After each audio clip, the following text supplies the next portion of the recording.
नमस्कार, आप सभी का स्वागत है एनडीटीवी राजस्थान पर। मैं हूं आपके साथ शुभेंदु सिंह। बात 5 राज्यों के चुनावी परिणामों को लेकर, लेकिन उसमें सबसे ज्यादा बात पश्चिम बंगाल की हो रही है। और पश्चिम बंगाल की जीत में बीजेपी के वो 7 नायक कौन से हैं जिनका बड़ा असर रहा है, उसी पर हम आज बात करेंगे। दरअसल पश्चिम बंगाल में जीत के पीछे राजस्थान मॉडल पूरी तरीके से असरदार साबित हुआ है। राजेंद्र राठौर की अगुवाई में बनी टीम ने बूथ स्तर पर सटीक रणनीति और वोटर टारगेटिंग से तृणमूल का गढ़ हिला दिया। शुभेंदु अधिकारी ने 15,000 से ज्यादा वोटों से इस सीट पर जीत हासिल की और ममता बनर्जी को पीछे छोड़ दिया। इस ऐतिहासिक सफलता का श्रेय राठौर और उनकी पूरी टीम को दिया जा रहा है, जिन्होंने अपनी पूरी दूरदृष्टि मेहनत से असंभव को भी संभव कर दिखाया है। और इसके पीछे कई और सूत्रधार रहे, कैंपेनिंग में मुख्यमंत्री रहे और तमाम दूसरे पार्टी के पदाधिकारी रहे, जिनको बड़ी जिम्मेदारी दी गई और उसका असर पश्चिम बंगाल के नतीजों में साफ दिखाई देता है।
था ममता बनर्जी का हराना बहुत जरूरी था। ममता बनर्जी का राजनीतिक संन्यास अभी हो गया है। 21 में नंदीग्राम में हारी, इस बार हार गया। इस बार भी हारा 15,000 से ज्यादा वोट से। उनको खुल के मुसलमान वोट दिया। वार्ड नंबर 77 में जितना मुसलमान वोट देने के लिए निकला, सब ममता को वोट दिया। और मुझे हिंदू, सिख, जैन, बुद्धिस्ट लोग ने आशीर्वाद देकर जिताया। ये जीत हिंदुत्व का जीत है, ये जीत बंगाल का जीत है, ये जीत नरेंद्र मोदी जी का जीत है।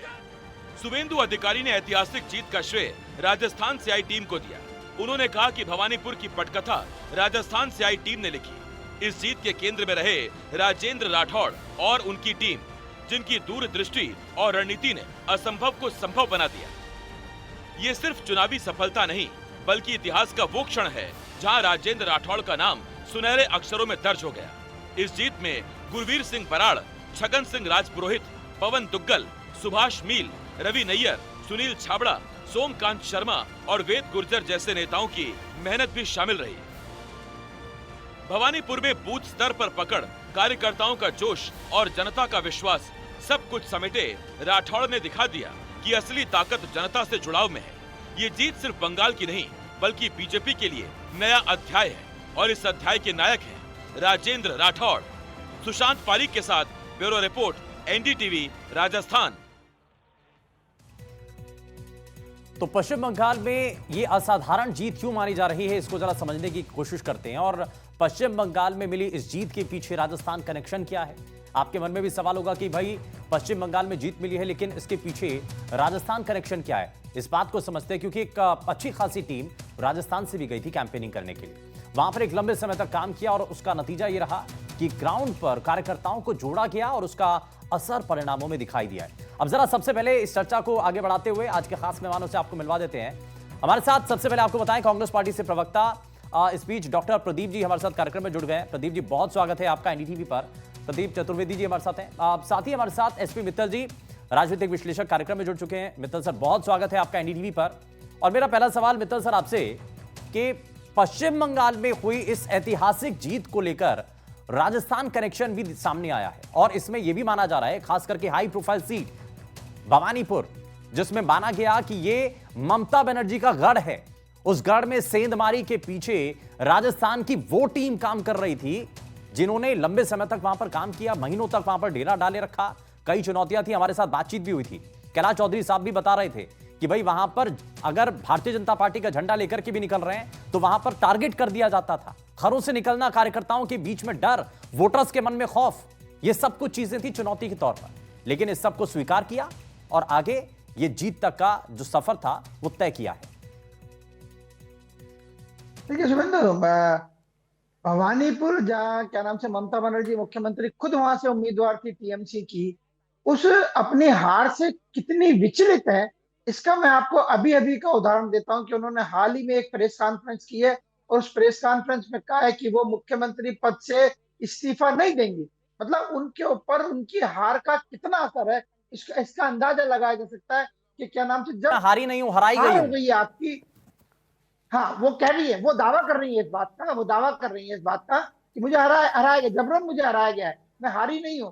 लेकिन आप देखिए एक संवैधानिक उन्होंने क्या नाम से संकट देश में खड़ा कर दिया है। लोकतांत्रिक इतिहास के, देश के लोकतांत्रिक इतिहास में ये पहला अवसर होगा जब कोई मुख्यमंत्री चुनाव हार जाए, उसकी पार्टी चुनाव हार जाए और उसके बाद वो ये कहे कि मैं मुख्यमंत्री पद से इस्तीफा नहीं दूंगी। हाँ। इसका सबसे बड़ा कारण यह है कि भवानीपुर में उनकी हार है। हो सकता है कि यदि भवानीपुर में उनकी जीत होती तो वो जरूर क्या नाम से विपक्ष विधानसभा में जाके विपक्ष की भूमिका निभाती। लेकिन अब चूंकि विपक्ष के नेता बनने की स्थिति में भी नहीं है ममता बनर्जी, इसलिए इस तरह के बयान दे रहे हैं।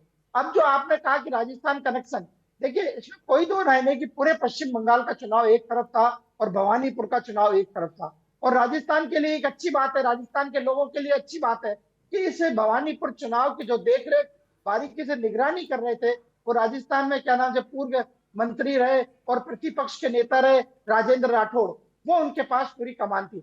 इसलिए आपको ध्यान हो तो कल जब क्या नाम से वो अपना सर्टिफिकेट लेके मतदान केंद्र से बाहर आए तो उन्होंने राजेंद्र राठौड़ और उनकी टीम का नाम भी लिया कि क्या नाम से मेरी जीत में राजेंद्र राठौड़ उनकी टीम का भी सहयोग है। ये बताता है कि राजस्थान के लोगों ने पश्चिम बंगाल में जाके किस तरीके से मेहनत की है। लेकिन मैं पहले भी कह चुका हूं कई बार कि बड़ी संख्या में राजस्थान के लोग, राजस्थानी, मारवाड़ी बड़ी संख्या में क्या नाम से कलकत्ता और दूसरे बंगाल के क्षेत्रों में है, तो उनको सारे वोटरों को मोबिलाइज करना, उनको क्या नाम से भारतीय जनता पार्टी के पक्ष में वोट डलवाना, इस सब के रणनीति के लिए पहले से ही जो क्या नाम से अलवर के सांसद हैं भूपेंद्र यादव और केंद्र में केंद्रीय वन एवं पर्यावरण मंत्री भी हैं, उनको चुनाव का प्रभारी, पश्चिम बंगाल का चुनाव का प्रभारी बनाया गया था। और जो उन्होंने अपनी टीम तैयार करी उसमें राजेंद्र राठौड़ भी शामिल थे और राजेंद्र राठौड़ को जब भवानीपुर की जिम्मेदारी दी गई तो मुझे लगता है एक सही निर्णय था पार्टी का और वो उस पर क्या नाम से पूरा खरा भी उतरे। और लोग भी गए वहां पर। लेकिन जो क्या नाम से भवानीपुर में जो बूथ पर जो मैनेजिंग करी राजेंद्र राठौड़ ने वो काबिले तारीफ है और इसीलिए 15,000 वोटों से ज्यादा से ममता बनर्जी को हार का सामना करना। और ये बहुत बहुत बड़ी जीत के तौर पर माना जा रहा है कि भाई ममता बनर्जी का गढ़, वहां जाकर के अगर सेंधमारी होती है तो, और ये पहली बार ऐसा नहीं हुआ, इससे पहले पिछले चुनाव में भी ममता बनर्जी को हार का सामना करना पड़ा था, उसके पीछे भी कई कारण थे। खैर मैं इसमें जरा, इस बीच हमारे साथ भारतीय जनता पार्टी से प्रवक्ता शिवांगी सिंह सिकरवार जी कार्यक्रम में जुड़ चुके हैं। शिवांगी जी, बहुत स्वागत है आपका एनडीटीवी पर। और हम इसमें राजस्थान कनेक्शन की भी बात कर रहे हैं क्योंकि इसमें सिर्फ भारतीय जनता पार्टी से नेता नहीं बल्कि जो राजस्थान कांग्रेस की पार्टी के जो नेता थे वो भी वहां पर कैंपेन करने के लिए गए थे। प्रदीप जी भी हमारे साथ हैं, मैं उनसे भी जवाब लूंगा, लेकिन उससे पहले मैं एक रिएक्शन शिवांगी जी आपसे ले रहा हूं। क्या क्या तरीका था या क्या वो रणनीति थी, क्योंकि चुनौतियां कई थी, इसमें मित्तल साहब ने भी बताया और इससे पहले कैलाश चौधरी जी भी हमारे साथ जुड़े थे, बीजेपी के विधायक भी जुड़े थे जो वहां पर कैंपेन कर रहे थे। तो ये बहुत बड़ी चुनौती थी कि वहां बाहर निकलना, फ्री फेयर चुनाव करना, ये बहुत इंपॉसिबल सा नजर आ रहा था। लेकिन भारतीय जनता पार्टी के लिए पश्चिम बंगाल की भूमि बंजर नजर आ रही थी, लेकिन वहां पर कैंपेनिंग की गई, वहां पर लगातार प्रयास किए गए और उसको भारतीय जनता पार्टी के लिए मुफीद बनाया गया, उर्वरा भूमि बना दी गई और वहां पर जाकर के एक बड़ी जीत मिली है। इसका श्रेय किसको देना चाहेंगे? राजस्थान कनेक्शन के बारे में क्या बताना चाहती हैं आप? जी, सबसे पहले तो शुभेंदु जी, आप भी शुभेंदु जी हैं और वहां भवानीपुर में भी शुभेंदु जी ही जीते हैं बीजेपी से। तो सबसे पहले तो पूरे देश को, भारतीय जनता पार्टी की तरफ से पूरे देश को इतनी बड़ी लोकतांत्रिक जो कि जीत हुई है हमारे देश की, हमारे बंगाल में भारतीय जनता पार्टी की, उसकी आप सभी को बहुत शुभकामनाएं दूंगी, बहुत बधाई दूंगी। और सही मायने में अगर मैं इस बात को रखूं तो ये बात सिर्फ इतनी सी है कि देखिए, जैसे कि भारतीय जनता पार्टी को जाना जाता है फॉर माइक्रो मैनेजमेंट, ये पहली दफा नहीं है। ये ऐसा नहीं है कि बहुत पहली बार ऐसा हुआ है कि बंगाल में देखने को मिला है। ये हमने हरियाणा में भी देखा है, हरियाणा से पहले हमने यूपी में देखा है, यूपी में किस तरीके से सत्ता परिवर्तन किया गया और लगातार भारतीय जनता पार्टी है। और ये कई कई जगह पर देखा गया है कि वामपंथ से जिस तरीके से हमने त्रिपुरा में लड़ाई लड़ी, हम आसाम में आए, हमने हमेशा माइक्रो मैनेजमेंट का मतलब ही यही होता है शुभेंदु जी हमारी पार्टी के अंदर, कि अंत्योदय सिद्धांत पर ये पार्टी चले, जो कि जो हमारे संस्थापक थे उन्होंने दिया था ये सिद्धांत। अंत्योदय का मतलब ये है कि जनता जो है आखिरी आखिरी पूरे समाज का जो आखिरी व्यक्ति है उस तक हमारी बात पहुंचे, उस तक भारतीय जनता पार्टी की सरकार है या जो भी यहाँ की सरकार है उसका जो भी कार्य है, जो भी योजना है वो वहां तक पहुंचे और उसको उसका जो अधिकार है वो पूरी तरीके से अधिकार मिले। तो रहा भवानीपुर का सवाल, और भवानीपुर की बात क्या करूं, पूरे बंगाल की बात करूंगी तो पूरे बंगाल में ये तो भाई हमारा सौभाग्य है कि राजस्थान के हमारे इतने वरिष्ठ नेतागण भी वहां पर थे और कई सारे मतलब मैं कहूंगी भारतीय जनता पार्टी के सभी लोग वहां पे लगे हुए थे, जो राजस्थान में भी थे या जो विविध विविध प्रदेशों में भी थे, उनकी भी नजर कहीं ना कहीं बंगाल इलेक्शन पे थी। क्योंकि बंगाल इलेक्शन जो है वो इतना इंपॉर्टेंट इसलिए हो जाता है कि भारतीय जनता पार्टी के संस्थापक जो डॉक्टर श्यामा प्रसाद मुखर्जी हैं उनकी जगह है बंगाल। अगर हम वहीं पर नहीं आ पा रहे हैं, यानी कि हम अपने संस्थापक की जो कहना चाहिए हम श्रद्धांजलि नहीं दे पा रहे हैं, जो कि मैं मानूं कि सही मायने में अब जाके श्रद्धांजलि उनको अर्पित की है हमने। प्रधानमंत्री ने भी तो अपने भाई संबोधन में इस बात का जिक्र किया था। उन्होंने कहा कि सच्ची श्रद्धांजलि अब मिली है। हालांकि इसके लिए रणनीति 2013-14 के बाद से तैयार जो है तैयारी कर दी गई। एग्जैक्टली 12 सालों की बड़ी लगातार जो कहना चाहिए तालमेल बनाते हुए, लगातार काम करते हुए, लगातार 12 सालों के बाद मैं कोर्ट कल में सुन रही थी, हमारे वरिष्ठ जो प्रवक्ता है सुधांशु त्रिवेदी जी, उन्होंने बड़ी एक अच्छी बात बोली, वो मैं बात यहाँ पे रखना चाहूंगी कि जब 2014 में पहली बार पूर्ण बहुमत से भारतीय जनता पार्टी की सरकार आई और जो एक मीटिंग चल रही थी उनकी, तो उस मीटिंग में किसी ने किसी को बधाई नहीं दी, बल्कि ये वहां से तैयारी शुरू हो गई कि अब बंगाल की क्या स्थिति है, बंगाल को हमें देखना है, बंगाल पे हमारी नजर होनी चाहिए, बंगाल पे हमें पन्ना तक यानी कि नीचे से नीचे तक हमें जो है वो तैयारी करनी है। तो ये एक इससे समझ में आता है कि भारतीय जनता पार्टी के अंदर कितनी दूरदर्शिता है कि जहां उस समय पर तो कोई आइडिया ही नहीं था। और इसीलिए कई बार विपक्षी खेमा यही तो कहता है कि भाई बीजेपी जो है 24/7 वो इलेक्शन मोड में रहती है, लेकिन ये भाई पॉलिटिकल पार्टियां हैं तो इलेक्शन मोड में रहेंगी। लेकिन इसमें अच्छा ठीक है, मैं थोड़ा सा आगे बढ़ता हूं। इस बीच हमारे साथ एक और खास मेहमान वरिष्ठ पत्रकार राजेश कसेरा जी कार्यक्रम में जुड़ गए। राजेश जी बहुत स्वागत है आपका। मैं आपसे जवाब लूं, लेकिन उससे पहले मैं जरा प्रदीप जी को जोड़ रहा हूं। प्रदीप जी, ये स्ट्रैटेजी तो कांग्रेस पार्टी ने भी अपनाई कि भाई अपने नेताओं को वहां पश्चिम बंगाल में भेजा गया, वहां पर भी आपने जो है कैंपेनिंग करने की कोशिश की, लेकिन वो परिणाम नहीं मिला जैसा बीजेपी को मिला। आपको लग रहा है कि इसमें कहीं चूक रही, या आपको लगता है कि स्ट्रैटेजी में कुछ बदलाव करना चाहिए था? कांग्रेस पार्टी इतना पीछे कैसे रह गई? देखिए, जिस तरह के बंगाल में परिणाम आए हैं और जो सामने रिजल्ट आ रहे हैं, उससे एक बात तो साबित होती है कि भारतीय जनता पार्टी चुनावी रणनीति में बहुत महत्वपूर्ण रोल अदा करती है। और सवाल इस बात का है कि प्रधानमंत्री, गृह मंत्री जो इसके सूत्रधार हैं और उनका पूरा पार्टी पर उनका एक बहुत ही कठोर नियंत्रण है, तो मेरा मानना है कि उन्होंने जो रणनीति के तहत जिस तरह की टीमों का उन्होंने चुनाव किया, जिन लोगों को जिम्मेदारियां दी, उन्होंने उनकी क्षमताओं का आकलन करके काम किया है। तो मैं समझता हूँ एक दूरगामी रणनीति के तहत ये आयोजन हुआ और इसमें सफलता मिली है। और सबसे बड़ी बात यह है कि अब देश में 23 राज्यों में अगर एक राजनीतिक दल की सरकार है तो ये सोचने की बात है कि उनकी कोई ना कोई क्षमता है और उनका आकलन है, या उनके दूरदर्शी। आपको लगता है प्रदीप जी कभी कि आपकी पार्टी के अंदर कुछ चीजें मिसिंग है? अगर ऐसा नेतृत्व हो तो पार्टी के अंदर बहुत सारी चीजें बदली जा सकती हैं। इतने बुरे स्तर पर जो अपने सबसे बुरे दौर से पार्टी गुजर रही है उसको बहुत हद तक सुधारा जा सकता है। हमारी सबसे बड़ी मजबूरी ये रही है कि हमारे जितने भी कार्यकर्ता थे या हमारे जो नेता थे, वो सबसे बड़ी समस्या यही है कि वो पलायन कर अवसरवादिता के साथ दूसरे दलों में चले गए। आप देखिए कि आज वर्तमान में 240 सांसद अगर सांसद हैं भाजपा के, तो उनमें 125 सांसद ऐसे हैं जो कांग्रेस छोड़कर गए हैं। तो हमारी सबसे बड़ी दुविधा यह है कि जब भी पार्टी सत्ता में रही, ये लोग हमारे साथ रहे, और जब जिस पार्टी पर कुछ राजनीतिक संकट आया या सत्ता से बाहर हुई, तो ऐसे लोग पार्टी छोड़कर चले गए। आप देखिए, चाहे हेमंत बिस्वा शर्मा हो, चाहे आप शुभेंदु अधिकारी की बात करें, ये सब कांग्रेस ही है। तो हमारी पार्टी का दुर्भाग्य रहा है कि नहीं, वो कहते हुए आते हैं ना कि भाई वहां पर उनको उतना स्पेस नहीं मिला, वहां पर उनकी है ना, उनको साइडलाइन कर दिया गया, उनकी बात की सुनवाई नहीं होती थी। अवसरवाद है। अब सवाल ये कि राजनीति का जो स्तर गिर रहा है, उसका एक सबसे बड़ा कारण यही है कि जो लोग वर्षों से राजनीति करते रहे अपने दलों में, और जब सरकार सत्ता से बाहर हुई तो वो उसको सहन नहीं कर पाए। ऐसे लोगों का बहुतायत में कांग्रेस को नुकसान उठाना पड़ा, उनकी प्रतिबद्धता को हम जांच नहीं पाए, और सबसे बड़ी बात है कि जो अनुभव उन्होंने अच्छा, पार्टी में लिया, एक सवाल और है प्रदीप जी, इसमें एक सवाल और है कि भाई राजस्थानी जो वोटर था जो पश्चिम बंगाल के अंदर जिनको कैश किया बीजेपी ने, भाई बहुत लंबे समय तक वहां पर ऐसा तो नहीं था कि बीजेपी के लिए बहुत मुफीद था, वहां तो बीजेपी के लिए और ज्यादा चैलेंजिंग था। वहां पर वो गए, उन्होंने मारवाड़ी वोटर जो थे, राजस्थानी जो थे, प्रवासी थे, उनको एक साथ कंसोलिडेट किया, एक साथ लेकर के आए। ये कांग्रेस क्यों नहीं कर पाई? सवाल ये है कि जिसको सफलता मिलती है उसके आयाम वो अपने हिसाब से स्थापित करता है। भाजपा आज वहां पे सफल हुई है, तो सवाल इस बात का है उनकी सफलता की बात की जाएगी। तो मेरा मानना यह है कि, और मारवाड़ी समाज जहां पर भी होता है, मारवाड़ी समाज ऐसा समाज है जो हर समाज में समांगित हो जाता है, समाहित हो जाता है, और वो सबसे बड़ा फायदा यह है कि वो हर तरह के वर्ग के संपर्क में रहकर के अपना व्यापार करते हैं। उनके व्यापार जो सिद्धांत हैं उसमें उन्हें बड़े छोटे, वो छोटे बाजार को पकड़ते हैं, छोटे लोगों के साथ ताकि उनका मजबूत बने, और वो राजनीतिक स्थायित्व के लिए वहां की जो कमजोर वर्ग होता है उसके साथ खड़े होते हैं, इसलिए उनका विश्वास उस समाज में स्थापित होता है। और राजस्थान के जैसे राजेंद्र राठौड़ की बात करें, वो मेरे अच्छे मित्र हैं, मैं उनको जानता हूं, उन्होंने 7 बार का विधायक का चुनाव लड़ा और जीते हैं वो। तो सवाल यह है कि उनकी क्षमताओं का आकलन उनके नेतृत्व ने किया है। हमारा वहां बंगाल में ये बात मानना पड़ेगा कि हमारा जमीनी स्तर पर जो संगठन है वो मजबूत नहीं था, और क्यों नहीं था इसके तो अनेक कारण हो सकते हैं, तो समीक्षा की जाएगी।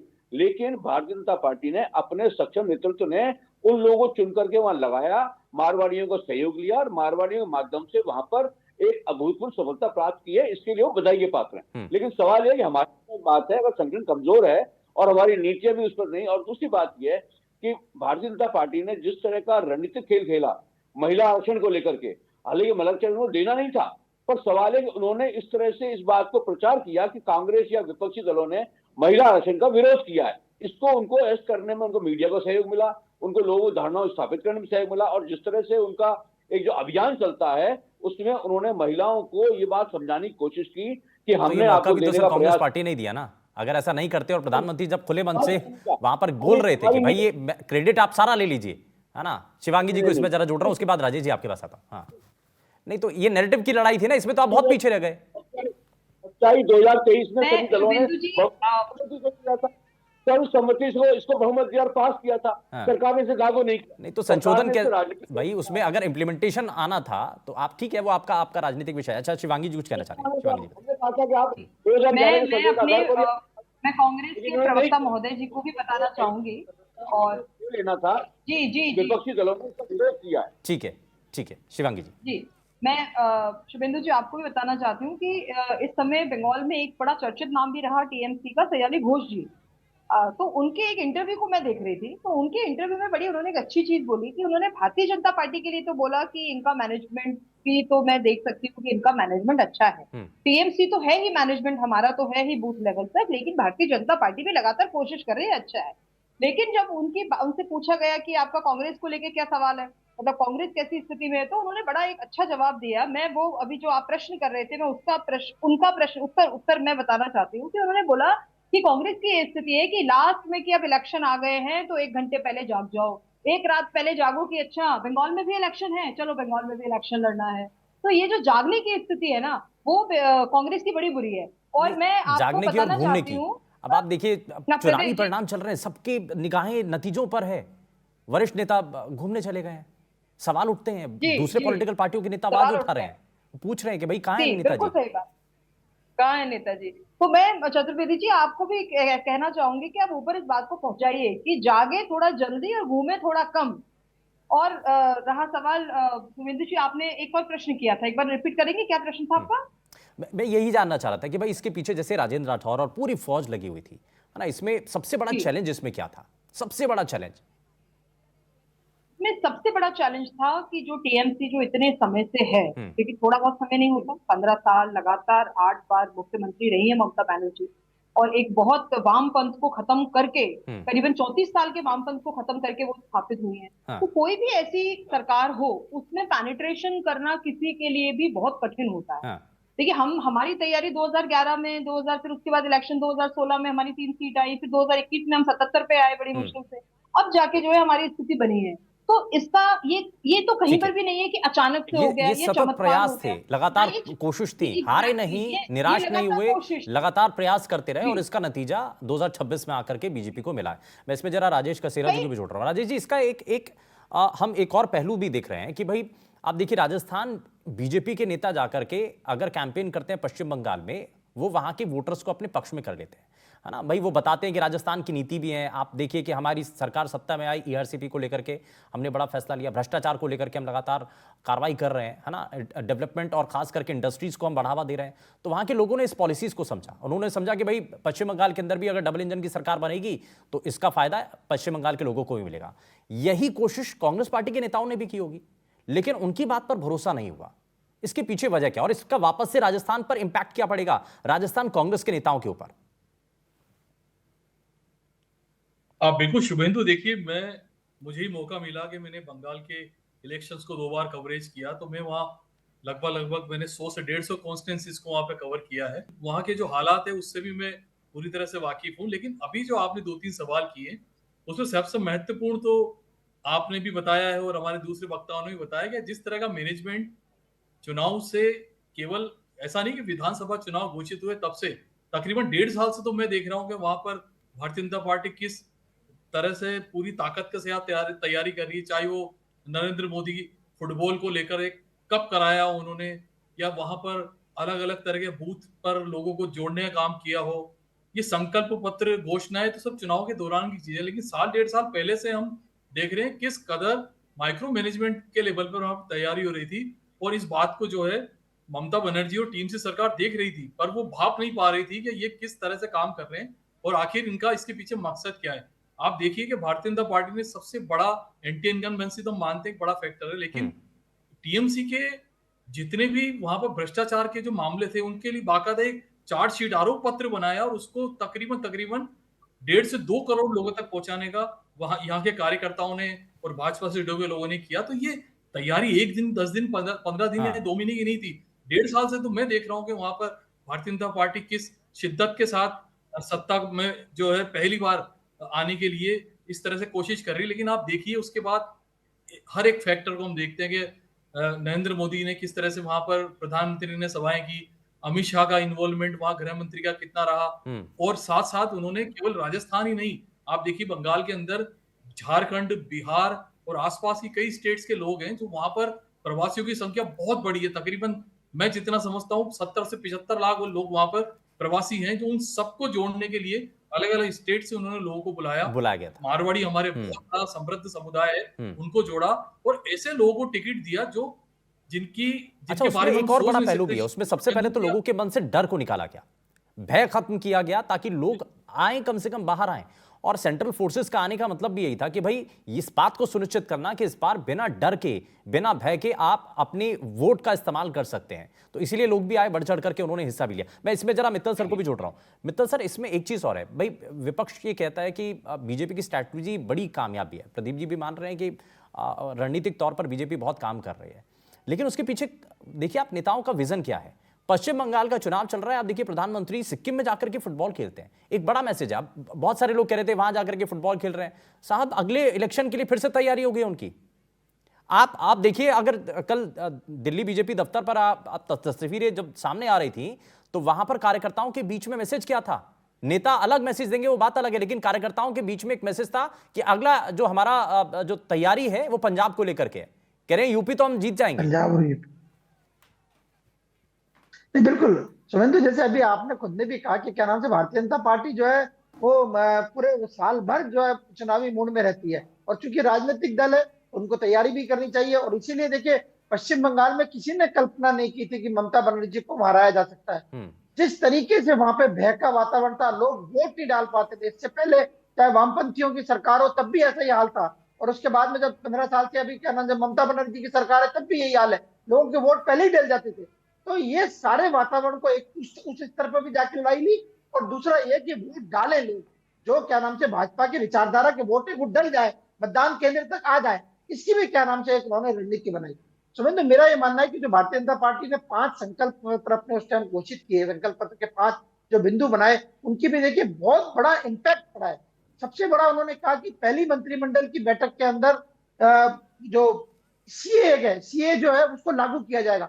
अपने देखिए पश्चिम बंगाल चूंकि बांग्लादेश की सीमा से लगा हुआ इलाका और वहां से बड़ी संख्या में हिंदू प्रताड़ित हो क्या है, ममता बनर्जी के कारण उनको नागरिकता नहीं मिल रही थी। ये पहले मंत्रिमंडल की बैठक में होगा और एक बड़ा मुझे लगता है इम्पैक्ट ये भी हुआ, जिस तरीके से 7वां वेतन आयोग हो, आयुष्मान भारत हो, इस तरह के जो संकल्प लिए गए उनका भी प्रभाव पड़ा।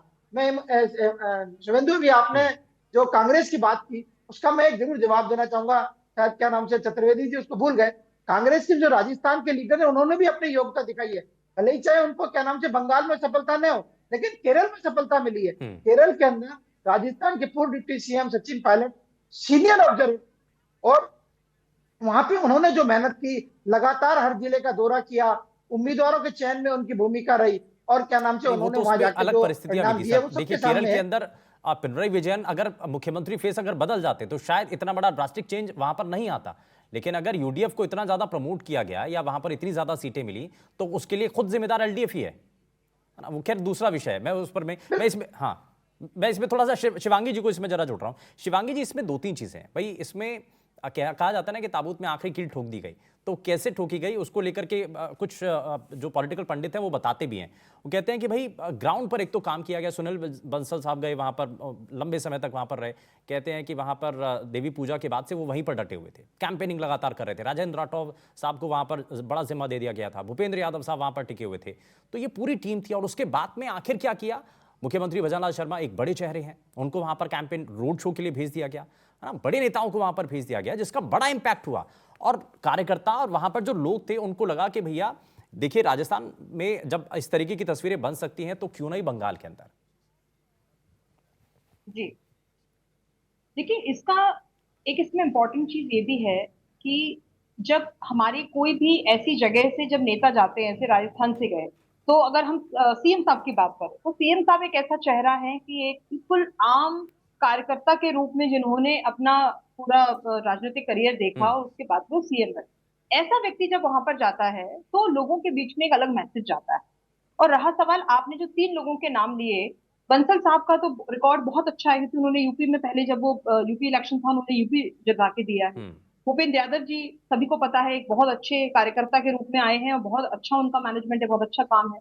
राजेंद्र राठौर साहब को एक लंबा समय है पार्टी में रहने का, संगठन का, चुनाव जीतने का, और फाइनली चुनाव में किस तरीके से हार होती है उसको कैसे सहन किया जाता है, एक लंबा अनुभव के सारे सारे। और अब आप इसमें एक चीज पे नोटिस करिए कि राजेंद्र राठौर जी को वहां का प्रभारी बनाना एक सीट को लेके, और उन व्यक्तियों को चाहे जीते चाहे हारे वो मैटर नहीं करता, लेकिन अनुभव मैटर करता है भारतीय जनता पार्टी में। देखिए ये एक, मैं अभी भी कहूंगी कि चाहे हम जीते हैं लेकिन ये एक परिस्थिति है और इस पे बहुत ज्यादा फूलने की आवश्यकता नहीं है। इसको ऐसे लेने की आवश्यकता है कि मेहनत का फल हमको मिला है, लेकिन इसमें बहुत सारे फैक्टर्स इसके अलावा भी थे। नेताओं के अलावा एक एसआईआर बहुत बड़ा फैक्टर रहा।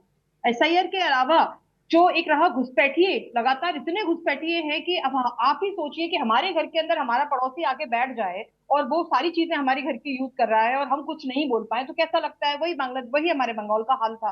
तो वो घुसपैठी एसआईआर के अंदर वो सब कुछ क्लियर किया गया। उससे सबसे ज्यादा इंपॉर्टेंट जो मुझे पर्सनली लगता है और जो एक पूरे देश को भी समझ में आ रहा है कि ममता जी की सबसे बड़ी गलती यहाँ पर जो रही थी वो ध्रुवीकरण करने की जो गलती रही थी। भारतीय जनता पार्टी को ये बोले कि वो हिंदू ध्रुवीकरण करते हैं तो ये बिल्कुल गलत है। मैं इस बात को बिल्कुल बर्खास्त करूंगी। हमने कभी हिंदू मुस्लिम की लड़ाई हम नहीं करना चाहते। हम चाहते हैं सब लोग प्रेम से रहें, हिंदू अपना हिंदू बनाए, मुस्लिम अपना मुस्लिम बनाए। अच्छा क्या होता है ना, पश्चिम बंगाल के अंदर राहुल गांधी जब कैंपेन करने के लिए जाते हैं तो उस दौरान राजेश खसेरा जी एक स्टेटमेंट उनका सामने आता है। वो कहते हैं कि ममता बनर्जी खुद रास्ता दे रही है बीजेपी को, क्योंकि वो तुष्टीकरण की राजनीति कर रही है, वो ध्रुवीकरण कर रही है, इसीलिए बीजेपी को मौका मिल रहा है। राजेश खसेरा जी, तो जब वो भी मैसेज था और उस मैसेज से भी क्लियर होता है कि जब विपक्ष का इतना बड़ा नेता ये वाली बात खुद अपने मुंह से कह रहा है, इट मींस तुष्टीकरण की नीति जो है ममता बनर्जी कर रही है। ठीक है राजेश जी। हाँ शुभेंदु, इसमें कुछ एक फैक्टर भी और समझने पड़ेंगे। आप देखिए कि पूरा देश राजनीति के कई रंग रूपों को देखता है। यही बंगाल की जनता जब देख रही है कि सेंट्रल के चुनाव हो रहे हैं तो ममता बनर्जी और राहुल गांधी एक साथ रैली में खड़े होके और प्रधानमंत्री नरेंद्र मोदी और भारतीय जनता पार्टी को हराने के लिए पूरी ताकत झोंकते हैं। और जब यही गठबंधन के लोग स्टेट के अंदर इलेक्शन के अंदर आते हैं तो एक दूसरे के खिलाफ जो है बयान खुलकर सार्वजनिक मंच से देते हैं। तो इस बात का भी जो है पूरा फायदा भारतीय जनता पार्टी को मिला, क्योंकि प्रधानमंत्री नरेंद्र मोदी और अमित शाह ने अपनी रैली में कई बार इन दोनों के ही बीच के संवाद का जिक्र किया कि आप देखिए कि ममता दीदी बंगाल में खड़ी होकर कुछ कहती है और बंगाल से बाहर जाती है दिल्ली तो कुछ और बात कहती है। तो एक कई सारे पहलू हैं, छोटी छोटी बातें हैं जिनको भाजपा ने अपनी चुनावी कैंपेन के दौरान बहुत अच्छी तरह से पेश किया और लोगों के दिमाग के अंदर इस बात को जस्टिफाई कर दिया कि ये सरकार जो है वो आपको नुकसान पहुंचाने के लिए, यदि यहाँ पर डबल इंजन की सरकार बनेगी तो केंद्र की सारी योजनाएं लागू होगी और बहुत तेजी से बंगाल का विकास होगा। अच्छा ठीक है, इस सब के बीच में एक सवाल जिसका जिक्र भी आप कर रहे थे सर, मैं इसमें जरा प्रदीप जी को जोड़ रहा हूं। आखिरी सवाल मेरा सर, ये बताइए कि अब आगे इस गठबंधन का भविष्य क्या है? भाई पहले तो आप सेंटर में होते हैं तो साथ में होते हैं, इंडिया अलायंस बड़ा कामयाब आपको दिखाई देता है, आप कहते हैं बीजेपी को अगर रोकना है तो इंडिया अलायंस बहुत महत्वपूर्ण है।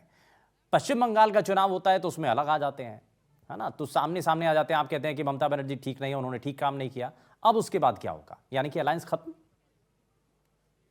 तो वेदु जी, सबसे बड़ी बात यह है कि अभी सारे विद्वान जो वक्ताओं ने जो बातें कही है, तो क्या 12 साल में भारतीय जनता पार्टी प्रदेश में चुनाव नहीं हारी है? क्या दिल्ली में चुनाव नहीं हारी? क्या राजस्थान में चुनाव नहीं हारी? क्या हिमाचल में चुनाव नहीं हारी?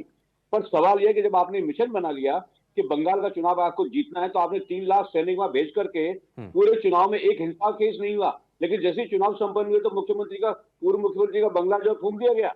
सवाल इस बात का है कि आपकी सुविधा के अनुसार आप सेना का इस्तेमाल कर रहे हैं, एजेंसी को इस्तेमाल कर रहे हैं। आपने चुनाव से पहले बंगाल में कितने विपक्षी नेताओं के छापे मारे, कितने लोगों को आपने काम करने दिया? तो सवाल यह है कि अगर हमने बात मानी, आप आरोप लगा सकते हैं सर, आप राजनीतिक दल हैं, आप विपक्ष में आप आरोप लगा सकते हैं। खैर समय ज्यादा इजाजत नहीं देता आगे बढ़ने के लिए, क्योंकि समय इतना ही था। माफी के साथ रुकना चाहूंगा सर, बहुत शुक्रिया सभी खास मेहमानों का कार्यक्रम में शामिल होने के लिए। लेकिन एक बड़ा सवाल है कि भाई पश्चिम बंगाल के अंदर जो जीत थी और उसके पीछे कई सूत्रधार थे, राजस्थान कनेक्शन उसका क्या था, उसको लेकर के हमने बात की। रुक रहे एक छोटे से ब्रेक के लिए, आपका ही मत जाएगा, बने रहिए एनडीटीवी राजस्थान के साथ। नमस्कार।